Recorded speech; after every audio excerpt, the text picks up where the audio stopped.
Bam. This is Stephen James, and you're watching the Break It Down show. This is pretty fun, man. I like it. You're a storyteller. I'm a storyteller. You know how we tell these stories. You do it in books. Sometimes you do it in spoken word on a stage.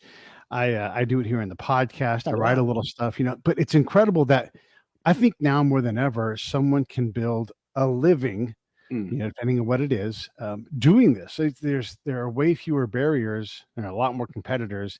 So I'm Yeah. just I'm curious when you look back at your career, can someone come up and do something similar and follow that path and get to where you're at or even higher? That's an interesting question. When I started writing, it was back in the 90s. And I mean, I was writing for magazines that were printed. I Yeah. know it's crazy. Like, imagine that. So I kind of got started in that route. So I wrote for a number of different magazines over the years and then eventually started writing books and so on. So the route that most people take today is quite different. And I don't know that it's exactly the same for anyone, but yeah, I mean, it's interesting because today it's I don't know how to say, like, it's never been easier to write a book and never been harder to find readers. So, Yeah. I mean, anybody can write a book and throw it out there and publish it online or whatever. But then what? Like, how are people Yeah. going to find you? So, Yeah. yeah. Yeah. For a long time, you have to be salesman of the year of your writing business, right? Like you've got to be like I'm gonna come speak. You don't got to pay me to speak, but you have to buy 500 books. Whatever it's There gonna you be. go. It's so crazy. When you write for a long time and you tell stories for a long time, we both have done this. We're about the same age. We Yeah. talk about this off mic. Your created reality does compete with your actual reality, right? And so, how do you sort out what you remember and what's fresh, and what are you reusing? What are you stealing? How do you work all that out, man? Well, I mean, first of all, my wife tells me that I remember what I make up better than what I've lived. And I think to a certain extent, she's right. Suddenly she'll say, "Oh, you remember when we were doing whatever?" And I'm like, "No, I literally have no idea what that is." She could be making it up for all I would know. But when it comes to the books, I've written this is my the 18th novel is Broker of Lies that comes out. And so when you start looking at all of the characters that have appeared in all the different books, some books have 50 or more characters. I mean, you're talking about a lot of story and a lot of characters to keep track of. And I was doing an interview with this high school that had read one of my novels for teenagers. It's called Curse. And one of the students said, "Now, in the last page of Curse, when so and so says something, like, who was that?" I'm like, I mean, I wrote it a decade ago. Like, I have no idea who it was. And so I Right. was like, let me get back to you on that. And I was like, oh man, I have no idea. The So ability to remember that, but there are certain things where that they might ask you, and you might actually know what's on page 73. They're like, "Oh, I know exactly what you're talking about," because there's some. And we were talking about contextual memory. There might be some yeah. piece of context that's added, and you're like, "Brilliant moment, snap, there it is." Yeah, I live for those whenever they wander by. But when I'm working on a book, actually, I edit it so many times, I go through it that you might say to me when I'm editing it, like, what's on page 300, and I would remember it just Right. because I keep going through it. But once it's printed, then of course the pagination's different and all of that, and it's harder for me to locate an exact phrase. The pagination, he says. It's a whole writer thing. What do you want? Yeah, no, come on. It's the pageantry of your pagination. I love to legitimately build a sentence that has the same word in it as many times as possible. Hmm. And so like you just if you could get the same word in there 4 times, like if we're talking about like taking seriously people who have serious business, it's seriously hard to look at serious people who don't take themselves seriously. And like I just love these crazy sentences. Do you have Yeah. things like this that fascinate you as well? Sometimes I'll stumble across a word that's pretty unusual, and I'm like, dude, I've got to find a way to use that in my book. So the one I'm Mm, working on right now is cavitation. It's like a wound, like you get shot, and there's yeah. like wound cavitation or something. I was like, I got to use that. That's just like, I don't know. It just fits in with the story I'm writing. And so sometimes things like that will happen where I'm like, if there's a way that this fits, but it's got to be organic, like it's got to fit with the right. story. It can't just be completely random, you know? And do you think about I'm just fascinated by at least English, and like the roots of things and what words mean and then Yeah. what do they become? So like what happened to the K and renowned? What happened to buking somebody before you rebuke them? All these I know, things right? where you're like, what, like you think about things like I love prefixes on words and thinking, wait, we never use the actual root as the actual word in a lot of these cases. Yeah, it's like revoked. Can you voke something? And, like flammable and inflammable mean Oh my god. exactly the same thing. They're Yeah. it's like, wait, what? Yeah. And so, yeah, I like playing with that. There was one character in I did a series of 11 novels with an FBI agent. And so his daughter, stepdaughter actually, um, it loves language. And so it was a great chance for me to be able to use some things like that, in the stories. And so whenever I would come across something fun or interesting, I would let Tessa do it. Mm, And sometimes I had teenage daughters at the time when I was writing her character. And so sometimes I would actually tap into real life and use things that my daughters had said. I remember one time I was talking with one of my daughters and I said she wasn't talking to me at the time. Like she'd refused to talk to me. And I said something to her and she said no.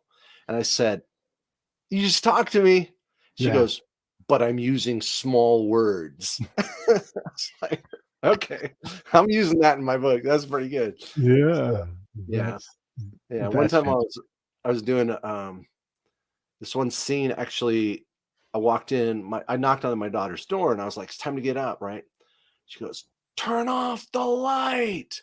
I'm like, "The light is off. That's the sun." She goes, "Turn off the sun." I'm like, yeah. "That's good. I'm using that too." She's like, "Just leave the room." It's like when you're a writer, like everything is material and no one is safe. Basically, that's my theory. Yeah. If you guys didn't catch it, we're talking to Stephen James. He's got a new book coming out in April. You can get that book then. You can get it in pre-sales. You also can just go back and, like you said, there's a lot of other books there, and you're writing in this case about a character who's got a particular kind of memory, this Mm, eidetic memory. And we were talking about again memory off camera. And, in my spy time, it pays for me to remember who I'm talking to. I may not remember the name. The name is in my memory. I'm not like, mm, I'm great at names, but I'm great at the context of the situation. And you start to put these things together.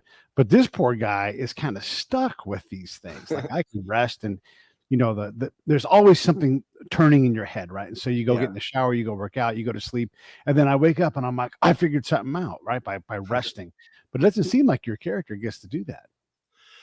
Well, he remembers not everything. It's like there is no such thing as photographic memory, but Mhm. mean, for our terms and purposes, let's just say it's close to Right. that, where he can remember things so clearly. And one of the aspects of it is interesting, like when something, let's say normal life happens and someone does something to you, and eventually you forgive them and you move on and whatever.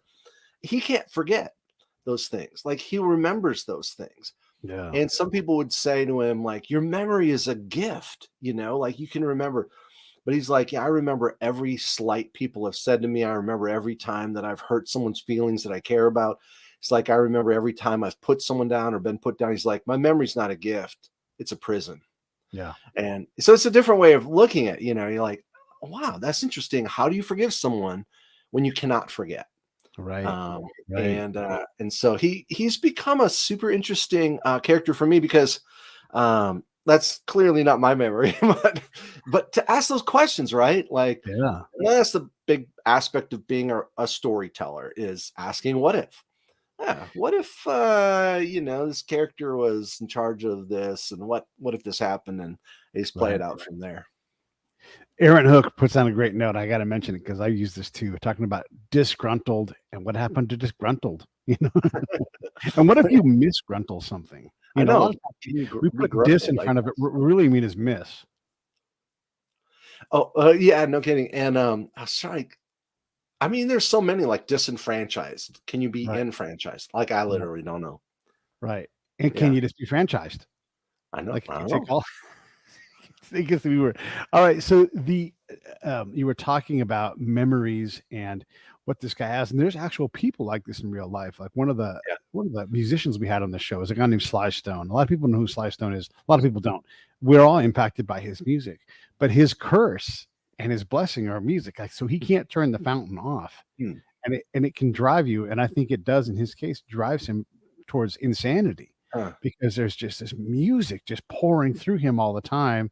Yeah. And when you're young, you can maybe do drugs, maybe you can just write a lot. But as he gets older, he's just cursed with this endless fountain of music, and really not a lot of places for him to put it because Hmm. that also, like, the business is infuriating. So it becomes like, yes, he's a musician, yes, he wants to sell music, but does he want to take on the hassle of this man was so upset with Yeah. all the law cases on people stealing money from him. He was pissed off Hmm. at his own lawyers because all they wanted to do was go after people and take more of his Oh money man. to go Yeah. get more of his money, right? And so you have this beautiful gift of music coming through you. You can't stop it. And now you hate the venue that you have to put it out through. A lot of people always ask, like, how do you get ideas, or where do your ideas come from? It's like, for me, it isn't so much coming up with a new idea. It's just like trying to choose, because ideas, like you said, are always flying through. And yeah, it's difficult for me sometimes to stay focused and say, like, okay, because I'm always asking what might happen if this happened and this happened and this happened. And when I write my stories, my novels, I don't plot anything out. I don't outline anything beforehand. So it's all organic. And so, like, very often I'll be writing a scene and I'll just have these tracks of possibilities, like, well, where would it go if I tried this? And yeah, it can be overwhelming sometimes. Honestly, it can be. It's interesting. Yeah. Right now, I'm writing something, and I write it like and I'm saying I'm writing. It's like campfire guitar, right? Like, okay, I can play some chords. So I'm writing something right now, and I'm writing a lot about my hometown and Hmm. growing up, just because I think people from our age. I was born in '70. We had in our town just kind of became a real town when I was 10. Like it was nowhere before that, and because of that, there's just a certain level of freedom that we were granted, and our icons were like Evil Knievel and all these other people. So I'm writing about this, and I keep writing like in between, like being hooligans and being daredevils. And so I want to separate them, but it's a real exercise to separate those two ideas because they're so informative to the other. Hmm.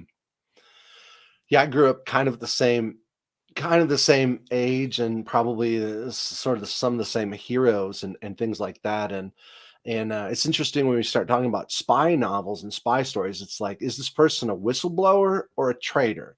Is this Mm, person, betraying our country, or are they standing up for what they believe in? And those are all super interesting questions, I think, yeah, especially for exploring through, a fictional world. yeah. One of back to word formation, but in a different Yeah. way. As an adult, I've realized a lot of what I did as a spy was I mastered the specs: Hmm. circumspect, retrospect, introspect, perspect, all these different angles of looking at things, myself, Hmm. others, how they see themselves, how others see them, how others see me. And that it really opened up what was going on in the room with me, and more Hmm. importantly, what was going on after the meeting in the room when we weren't there anymore. Hmm. And so allowing myself to understand that I get things wrong a lot more often than I think. Yeah. I don't know as many things I think I know, allowed me to shut up more and learn and see and hear and feel. Yeah, no, I can totally identify with that. It's like sometimes, I don't know, are you the kind of person who basically you'll have a conversation and then you'll leave it and you'll be like, "Oh man, I got the greatest comeback line," but it's now 2 days later or something Yeah. like that. It's Yeah. like, Yeah. I think we all "Oh do that. no. Oh crap, it's 2 days later." I'm just like, Yeah. What's even worse is like when my girlfriend will say, "Do you think that they got your message?" And I'll like, "Well, you're only asking that because you don't think that that happened. So what did I get wrong?" And then she'll say the most obvious thing, and then I'll be like, "I never even considered that "Hmm, when I was running my damn mouth." yeah. And you're right. Like maybe my message got across, but may or very maybe your message was what they received. And boy, that has really been an eye opener as I talk for a living, right? Like, how do I say these things properly? How do I slow down and be less excited and be more clear, at least in my attempt to communicate a thought? People, it's amazing no matter how careful you are. I've found this out public speaking and doing different events around the world. It's like you'll say something, you're like, that was totally clear. And someone took it completely the wrong way, or Yeah. they heard something you didn't even say. And so, it's like we try our hardest, but there's always going to be these barriers between what you think is getting across and what they're actually walking away with. As a rule, if someone says, "So what you're trying to say is," my response would be, "No." That's because it's never what when they lead with that, you're like, "No, you're shaping my words into something Yeah. else. How can I be more simple and direct?" And also deal with the fact that you're probably not wanting to hear what I'm saying too. There's that Mm. other part of the conversation that happens. Yeah, that whole active listening thing. So what I'm hearing you say is you're just like, no, come on. Leave that to like the Psych 101, Yeah. students or something. Let's just converse or listen or have a conversation, whatever.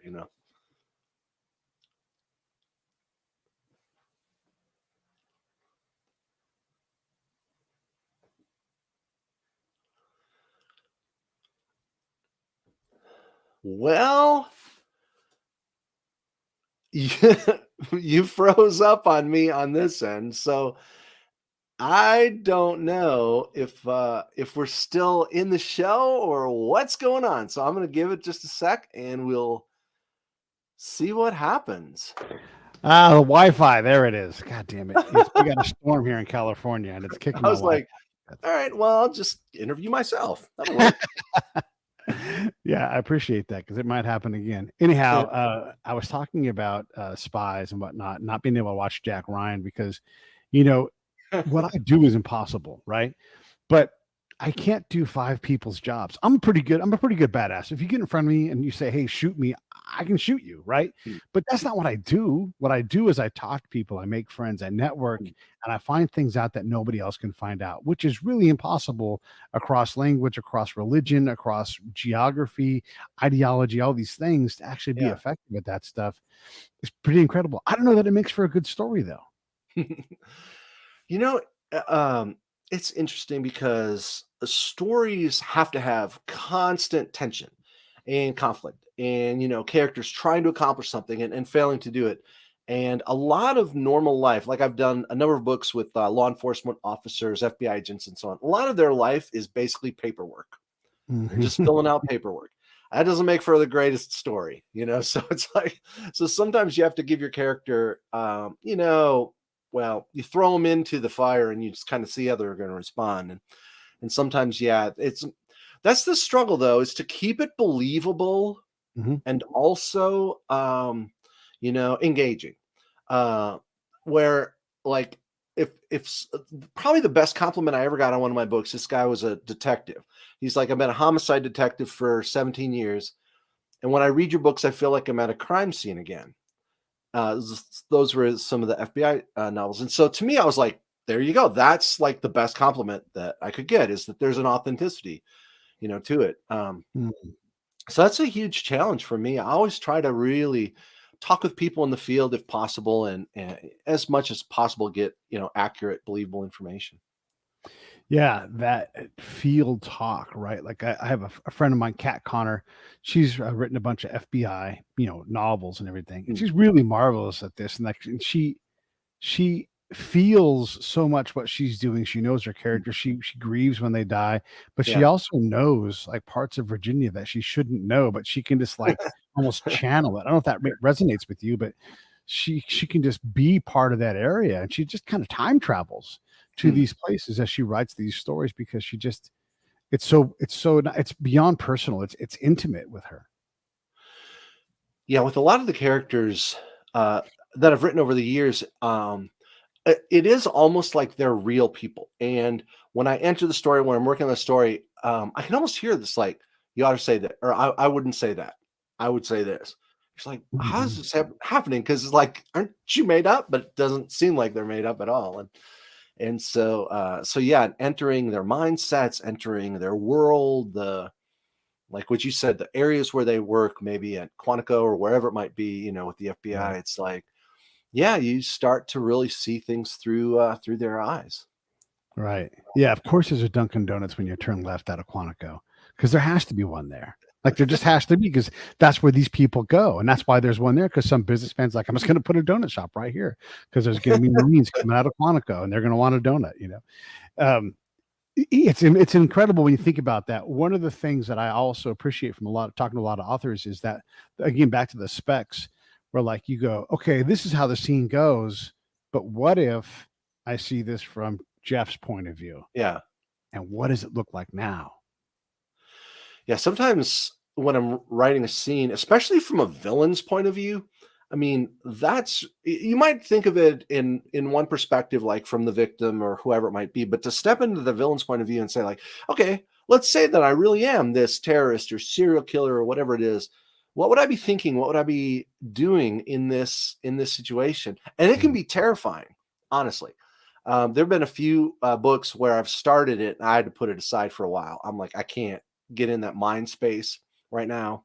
Um, and so one in particular, I remember this character says to this killer, he's like, "Why are you doing this? Like, what are you doing?" And the guy says, "It's interesting to watch people die, mm, so that's why he kills them. It's interesting. Like, for me. He could like just as soon kill you as hand you a $5 tip at the restaurant or something. So, mhm.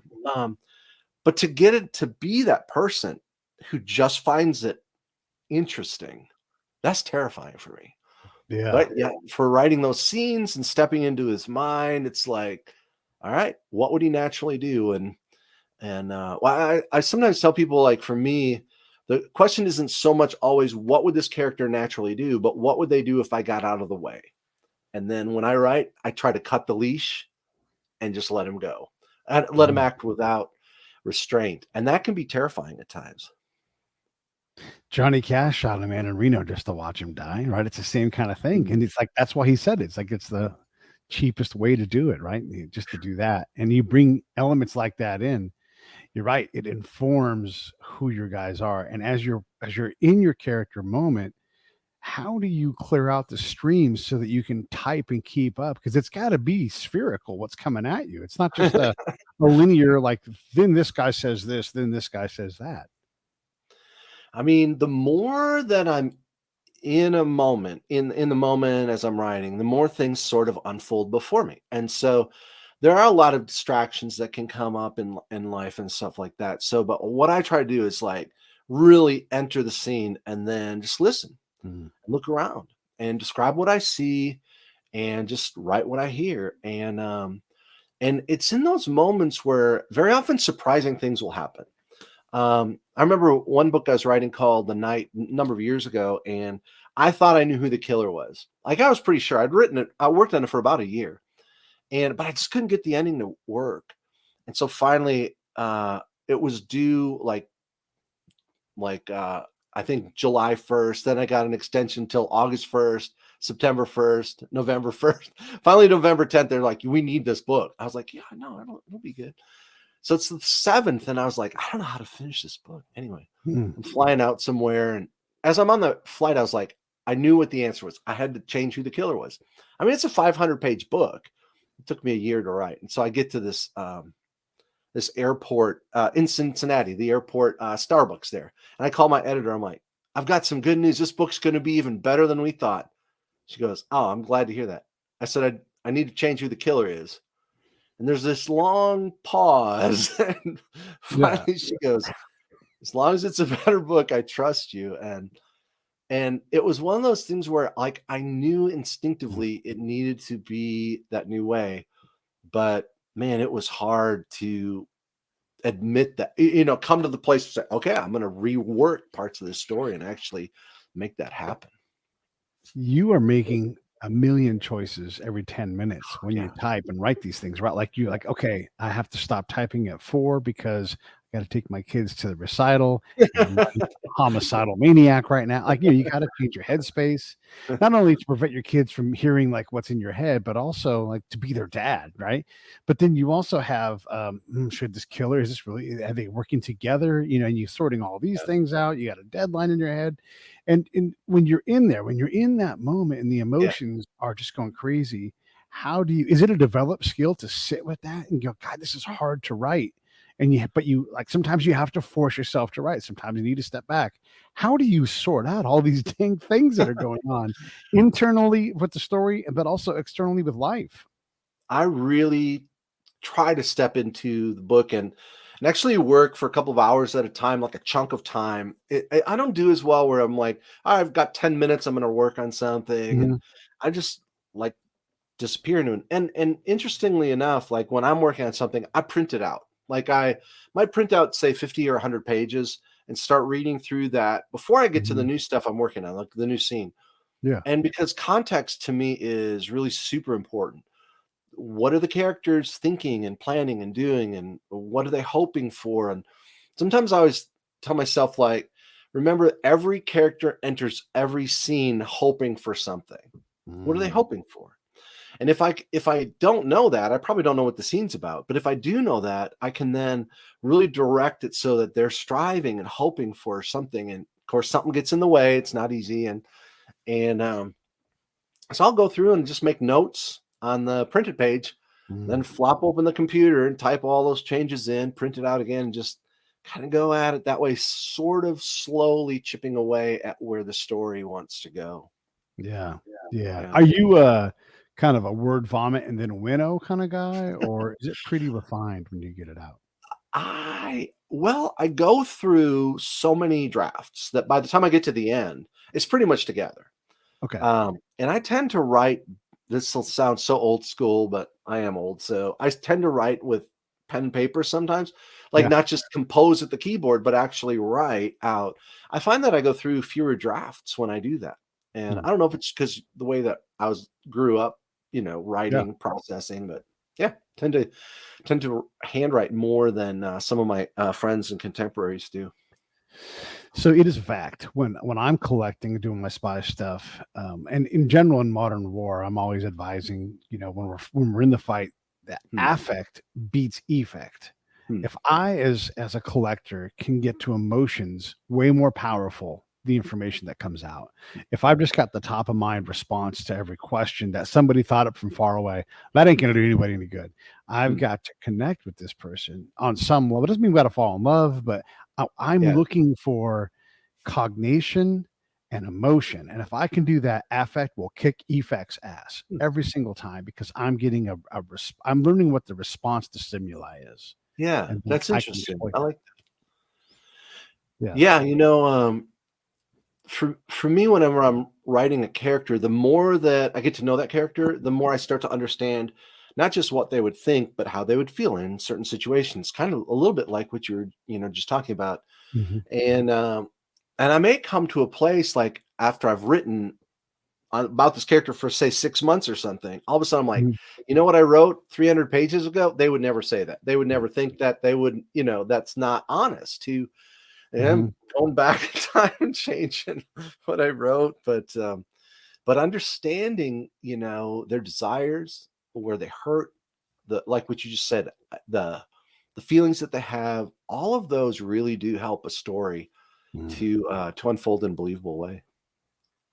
Yeah, and certain emotions that fluff up on myself, I have to be outside of myself to Mm, understand that, hey, danger, danger, or good, good, you're mm, feeling this way. These are levers, right? And I've got to mm, like pull or push the lever so that I am in the spot where I want to be. And mm, one thing that's always true when you're in my line of work is who's running who, right? And you mm. have to give something up to get something. And Huh. so even if it's information, so you're always like, I am always outside of myself looking through and again, it's these specs. I'm looking Yeah. through their eyes, through the community's eyes, through whoever would be standing next to me. What do they see? And I'm like, how do I understand these things? And it's not something that you can just do. You have to develop the skill Mm, to get good at it. And it requires a lot of surrendering to the system mm, mm. and not because I don't want to dominate the conversation because that will guarantee that I get things that I think I want, but not the things that I Yeah. need. Yeah, that's fascinating. Just in the research that I've done in the field where you've worked for many years is like, well, first of all, if you have a source or an asset, it's like you need to doubt everything they say, but also trust everything they say. And Right. like, how does that work? Because they Yeah. might be playing you, but you also rely on what they're saying. And another thing I find is interesting is like, how do you get someone who doesn't want to do something to do it? Like I'm always Yeah. thinking of this when I'm writing the books, and so really, I think there are two ways to bribe them or extort them. So, Mm. like, you either offer them something they want, or you threaten to take away something they value. And if you do one of those two things, usually within a story, at least, you can get the character to do something they wouldn't normally want to do.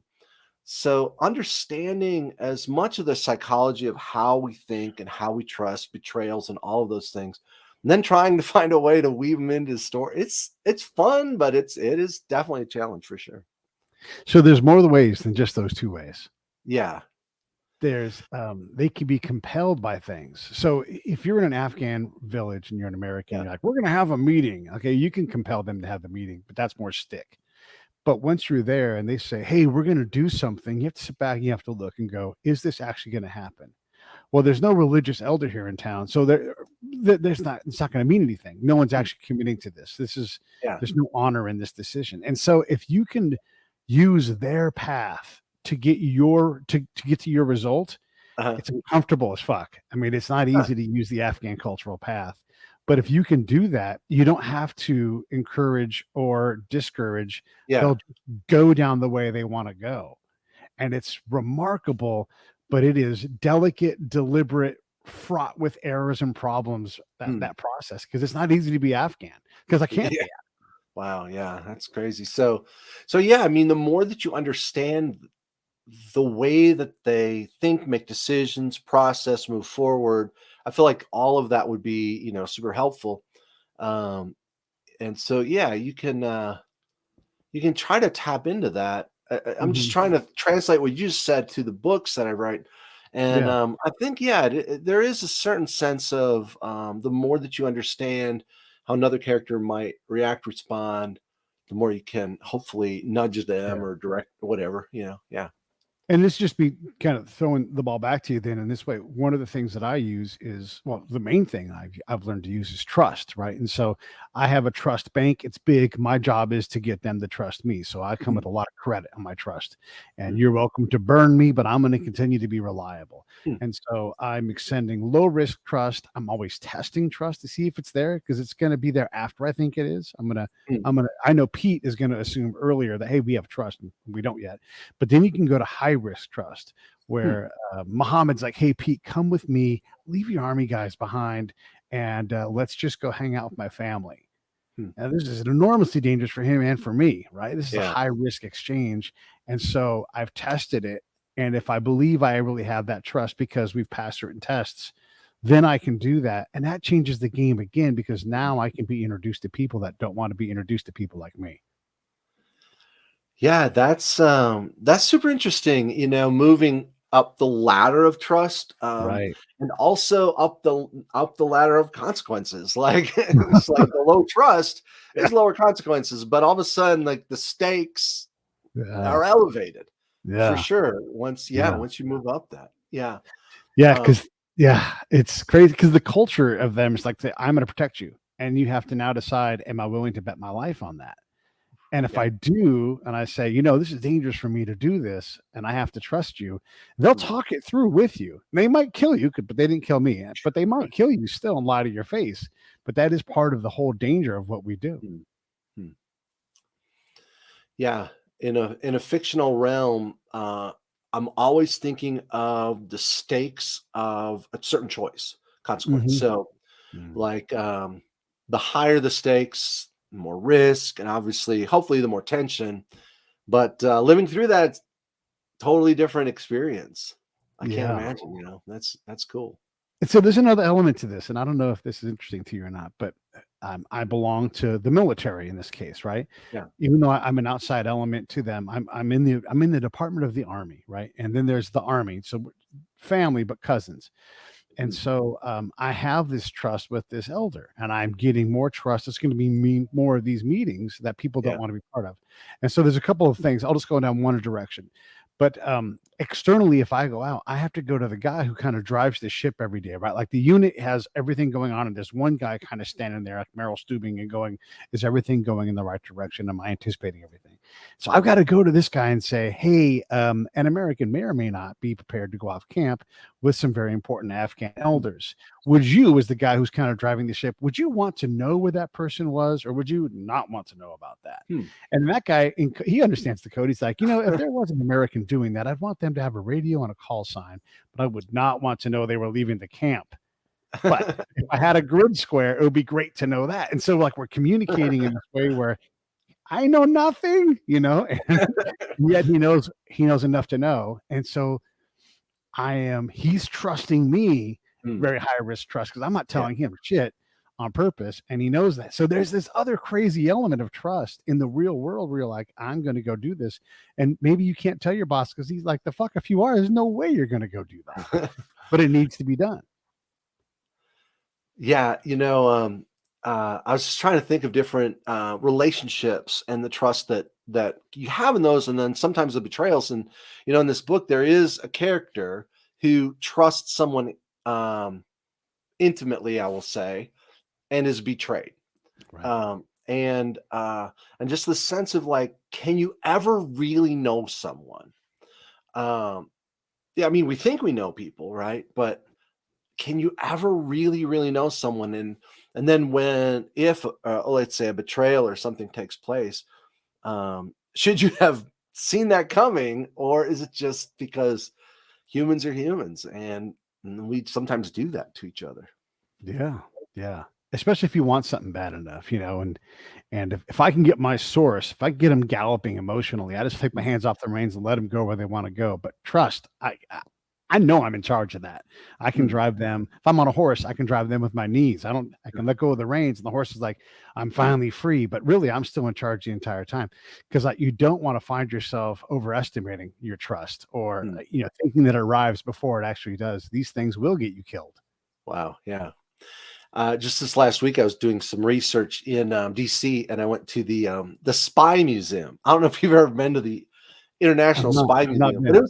it was pretty fun, actually. It was really interesting, and just the different aspects of handlers and sources and assets, and it's like the intrigue and the manner of trust that Mhm. has to go in both ways. I found it very fascinating. Yeah. Yeah. Yeah, all of that stuff, and there's so many ways to do it. It's like a million ways to do woodwork or something, like shaping things this way or that way, and techniques. It's all so different, and, there's really not a ABC 1, 2, 3 path Mm. for it either. Like, you Yeah. sort of just have to you have to have, an innate ability that you can develop later on, but that involves being in very dangerous positions and likely pissing a lot of people off because your Mm. way doesn't work with their way. And it's very challenging to become good at field craft. One question I was going to ask you is like, so did you learn anything about reading people that's come into that's been an advantage for you or whatever ever since that you've left? Like, Yeah. imagine you have to be kind of gifted at reading people little by little. Has that helped you? Or has it undermined things, Yeah. in real life, or not real life, but like in life afterwards? It's for sure reading Yeah. people. You're trying to read people and you're trying to make assumptions. And look, there's body language experts, and maybe they're good at that, maybe not, but it's just pieces of the puzzle, right? And so if I detect deception, and I'm like, why am I detecting deception? Hmm. And so I'll just pay attention to that aspect of the conversation. This is when it helps to have an interpreter, because you've got time to look at other things. And then I can say to my interpreter, I can a couple of quick words, they'll understand that I'm detecting deception as well. And if I'm not understanding most of what they're saying, and I'm like, this guy's lying to us, then I can help the person who's doing the talking, and he might be like, yeah, that's just how they talk here, whatever, Hmm. right? Then correct Yeah. that. One thing that I look for all the time, even if I'm sitting across from a table, if my person I'm talking to, whether it's a combative or a friendly conversation, if their feet are leaving the ground, Hmm. that to me is like, I don't know why they're excited, but they're excited about something. Maybe they're excited because they're terrified because there's Iranians in the other side of the, who knows? But that has proven to be almost a foolproof way of noticing, or if hands are above the heart for any length of time, Yeah. This is either sales or proselytizing or just excitement. They're trying to Yeah. convince somebody, like villagers. You guys, Mm. we've got to go. So those are very, very true things that allow me to Yeah. read. But I can see these are like very hard rules because I've Mm. done it and I've looked and I've like trying to understand. And then later on, I asked the question, like, you were so demonstrative talking to the elders, you were having your hands in the air, you know, Yeah. is what does that mean? And they're like, oh man, that's just a trick I learned from my grandfather, you know? And you're like, oh no shit. And so you write it down. But yeah, I mean, so you're always trying to figure out how to read people. And again, I understand that I'm probably going to be wrong about what I'm reading Mhm. more often than I'm right, but at least I'm in the game trying to sort out so I can test my theory. I know to test, test, and test all the Yeah. time. Unless I don't have any time to test, then you just go for it, you know? Yeah. Just as I was researching some of my previous books, I studied with a homicide detective who had quite a bit of experience, like interviewing suspects, Mhm. and so just the ways that he would try to build trust with them, but also build trust with a very specific goal in mind of getting them to confess. Right. Um, and it was so interesting just to hear him, and also, the things that he would look for as far as, Yeah. do I trust what this person's saying? Do I not? And relationships and getting the person to trust you always seemed like pretty important to him. You know, have you ever heard of Saul Kassin, Kassin? He's out in New York. He's a professor, and his specialty are false confessions. Hmm. And I had him on the show. Man, it's a mind blower because so a lot of the times, I shouldn't say that. Many times it's happened Sometimes, that yeah. the person whose parent or whose loved one is the victim of the crime, that person is a suspect almost Mhm. instantly, right? Because who's going Yeah. to kill you? It's gonna be someone that you know. And these people who didn't do the crime, and it's Yeah. proven 100% that they didn't do it, they'll cop to it because of the homicide detective trying to create Protect. something. So the power to influence is that powerful. Huh. And if you don't know how to wield it, you can and we continue to put innocent people in jail. Blows my mind when I'll send you a link to Oh the show, yeah. but it's That's just great. amazing. It's amazing. Yeah, that's frightening too. Oh, for sure. Yeah, yeah. Um, we watched some interviews with people who confessed and were ended up being guilty, and just the denial, denial, denial, denial, denial, and all of a sudden there's this like one little crack or something. And all of a sudden they're like, Yeah. "Yeah, I was there when she died." You're like, "Okay, tell us more about, you were there when she died. Did you see her die or whatever?" It's like, "Yeah, I did," or whatever. It's just like, I don't know what it was, but one moment, all of a sudden, then there they are. You know. We, uh, we had a guy in Bosnia, we weren't sure if he was he was an American. We weren't sure if he was spying on us or what was happening, so we got to interrogate him, and as we were doing that, he was, just absolutely resolute, was not gonna break, was not Mhm. gonna break, and we didn't know if he had done anything, right? It was really just on us to kinda sort it out, and then you saw it, right? Like, physically, he's like, Oh "Can I wow. have a cigarette?" "Yeah, man, you can have a cigarette. What's going on?" And he's like, "I'm gonna tell you everything." And he was trying to protect his career. He wasn't doing anything bad. He was Yeah. just there was a Bosnian girl, there was some money exchanged, and all of a sudden, he's looking at the end of his career, Mm. and he wanted to fight for his career. And so, yeah, it was amazing to watch his body just physically Mm. change because we're like, this is if he would have seen, he would have hung on because we went in for our last like break in session, and we're just like, I I don't want to keep talking to this poor guy. It sounds like we're beating him up. He's got nothing to say. Yeah. And so our boss is like, go in one more time and just see Huh. if you can do. And then sure enough, he cracked. And it's wild. It was wild to watch that. You're like, oh my God. 'Cause I wasn't expecting that to happen. I'm like, I had already decided this guy's innocent and this is just a misunderstanding and let's move on. Yeah. But Now, in sure your enough, experience, do people want to confess? In other words, like, get it off their chest. What's your been experience? What's your experience with that? It's like, do they want to confess, like get it off their chest and things, or haven't you seen it in that way? I don't know. Yes, I think that people do in some way or another, whether they want to brag about something. Oh yeah, And, yeah. I when I'm in the situation to use those kind of interrogation tools, I'll definitely use ego down and ego up, Hmm. to get the person to move in a direction. And if I can get them moving in a direction, I've got pretty good control over where they're going to go. I try Hmm. to not use those tools. I find them to be too coarse for what I'm good at. Hmm. But if that's the role that I'm in, then yeah, you have to use those tools because they're the ones that work. But yeah, I think people want to tell the truth, but that Yeah. is not an often enough rule that you can rely on it. You can be like, this Yeah. guy probably wants to tell the truth, but someone can look in your face, like, you know, Lance Armstrong didn't want to tell anybody the truth, and he said the same lie over and over again. Oh, So you're goodness. like, I don't know, you got to believe the guy. He's like, I've never been Yeah. caught. You're like, all right, well, I guess you're not. So I think if you rely on that too much, you'll get burned. You just have to say, like, this is one of those times where they want to tell the truth, and we found a way, we found a path for them to tell it. Yeah, we want to protect ourselves too. So yeah, we don't want to get. It's like we don't want to get caught, but we do want to tell the truth. And what do you do with that? So Yeah. So, let's. I don't want to do spoilers and everything on your book that's coming out. Here's the link, by the way, everybody. I'm gonna put it up in the comment thread. That's for Saul Costin. If you are looking at your book, I guess how do we describe it without letting anything out of the bag? I mean, obviously we have this. I think it's known that there's a fire and there's a tragedy, and we have this incredible memory. Give us something to work with here. like I was always interested in redactions, like when you have secrets at Mhm. the Pentagon or wherever, and all of a sudden there's a Freedom of Information Act request.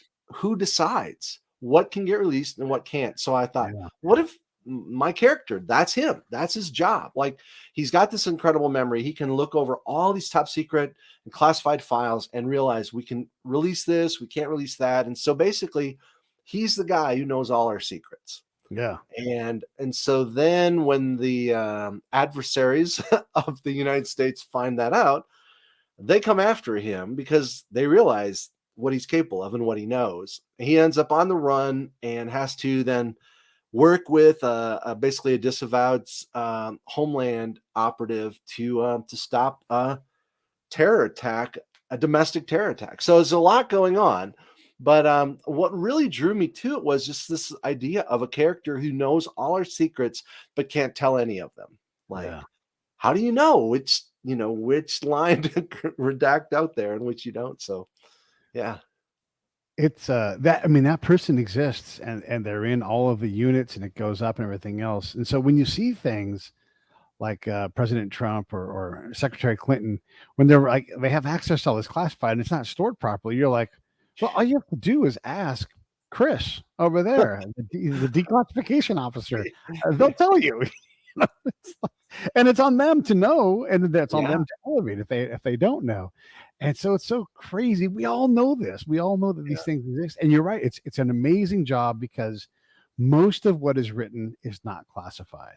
Yeah. And in that report might be a line that ties it maybe to something else. But if someone else is trying to analyze what gets released and they're looking, it's like, oh, these links exist. We can't release that.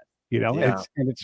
It's the simplest thing. Like we had this new guy come in, and he was an academic guy, and I'm like, look, what you think you know about the fight here in Iraq is not what you Hmm. think you know. Hmm. And I'm like, let me just point out the point. We'll go into the secure area. We'll look at some of the link analysis, and he's like, oh, it's going to be neat. I'm like, it's not going to be neat. The only thing we're going to look at is I'm going to show you without even knowing where it is that Iran and Iraq are working, or Iran and Saudi Arabia are working together to undermine Iraq. And he's like, that's not how it works. You got Sunni and Shia. I'm like, oh, look right here. Bam. These two guys are from different cells on competing sides of the religion. It's not about religion.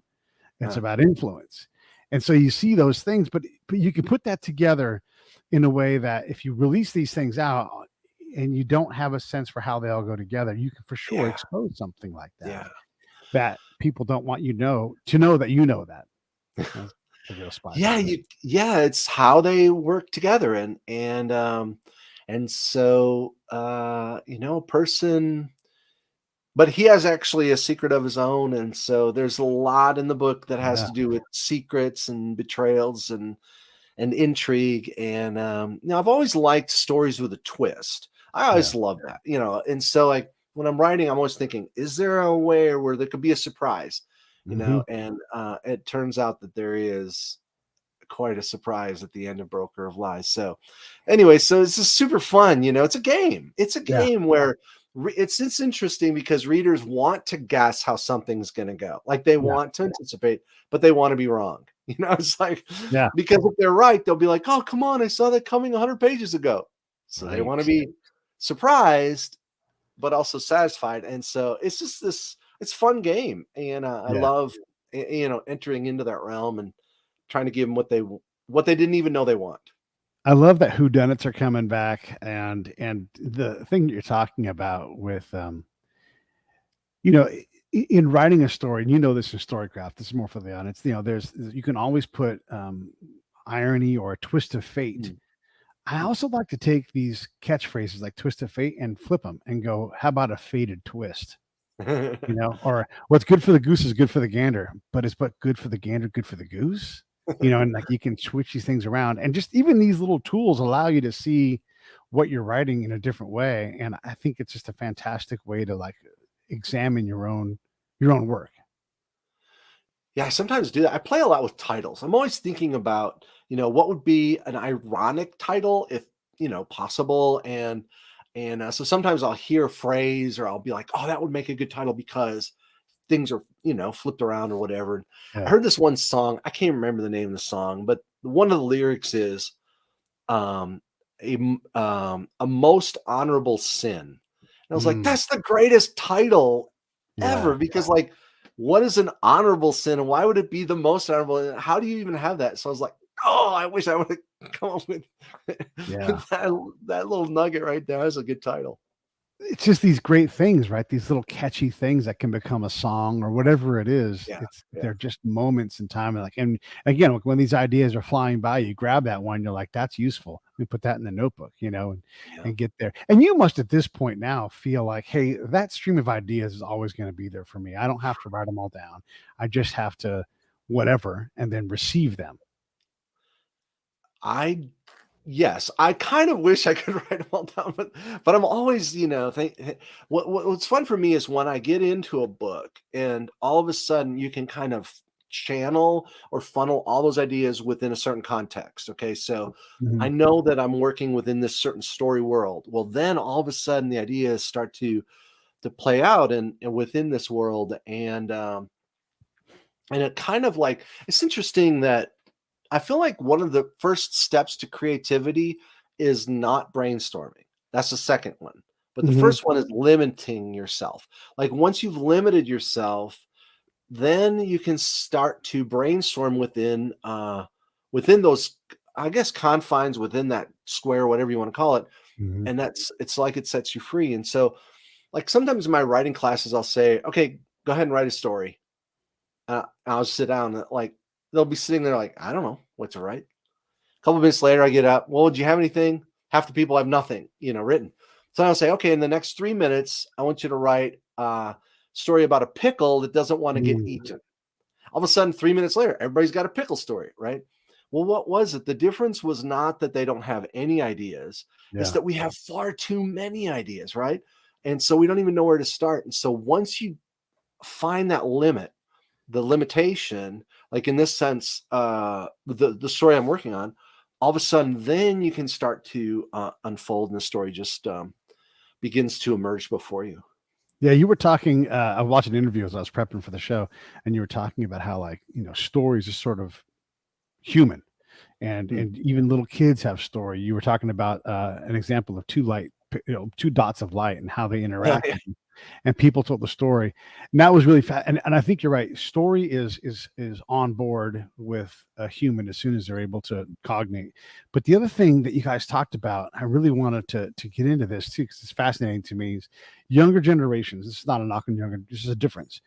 They'll talk about being authentic, and I would Hmm. say that's bullshit. Either you're authentic or you're not. Being authentic is like you can't try it. Like that's inauthentic. Like Hmm. what is authenticity? So I guess that's what I want to ask you is how do you understand what is and isn't authentic without trying to be authentic? There you go. I think that there's honesty and openness, and they're not always the same thing. Okay. Like I can be completely honest with someone, but that doesn't mean I need to be completely open with them. Mm, mhm. So, I might be having a conversation with someone, they might say whatever, and I'm like, okay, there are certain things that I can be honest about, but I'm going to keep certain things to myself because it's too personal or too private or it just doesn't apply. And so I think finding a way to be honest and appropriately open is the key to authenticity. So that we want to be, obviously, we don't want to be deceiving people, so honesty in that sense, Right. but knowing where to draw the line, and yeah, and so being completely open is very awkward for everyone. So Yeah. yeah, But you have to be open enough that the picture you put up is really a picture of you. It's not like, duck lips and, filters, right? Like it's like, yeah. no, it's what I look like, here I am. And that's the openness that lends authenticity. But you're right, like you don't have to give them the whole hard truth. You just need to give them the lesson. Yeah, I mean, like, well, with my wife, I might be 100% open if she asks Sure. me something or whatever. Right. But with someone else, just to try to be honest. And I think about stories and storytelling and just um, connecting with people. I think we do connect with people on a very emotional level when we tell stories, hear stories, share stories, and it can be. I mean, it can be pretty powerful actually when someone sees you telling a story and it's authentic to the sense that they're like, this is true, this is honest, and this means something. That doesn't mean that you want to like make it really uncomfortable for Yeah. everyone by sharing. Yeah, yeah. There's being open and honest, and there's also being an asshole, and nobody needs you to be an asshole. Hey, man, you've been on doing this for about an hour, and I appreciate we started up early because we were already chatting, and I'm like, let's just do it. But I appreciate what you're doing. I love that your books are out there. So everybody, Broker of Lies, there's the link right there. I'll put this in the I'll put it in the chat too, in case you're looking for an actual link and you don't want to type anything in. But the thing I want to say to you is thanks for doing that. It's fun to have people that write about spies Hmm. and exchange notes, and also thinks you're not writing like a pudgy guy who's like, I'm gonna solve the problem on the computer. Like those guys exist, and God bless those guys. They're great, but I hate when they make like the super soft, incapable spy, because a lot of us are just regular dudes who can throw a Hmm. football. And like There you we go. don't have to all be this caricature of what we think a spy is. Yeah, that's interesting. So I appreciate it. Thanks for having me on, and good luck with the show. Yeah, man. Thanks. Hey, let me roll these credits. Stand by for 1 second. I'll come back to you. Hey, thanks for watching the show. I really appreciate it. Right here, you can subscribe. Please do that. It makes the show grow. Hit that notification bell so you know which incredible guest is coming up next. Down below is the PayPal link. You can put a small subscription in. That is an enormous help. All that money goes right back into the show. And then right up over here are the next episodes you should listen to, curated by yours truly. Thank you so much.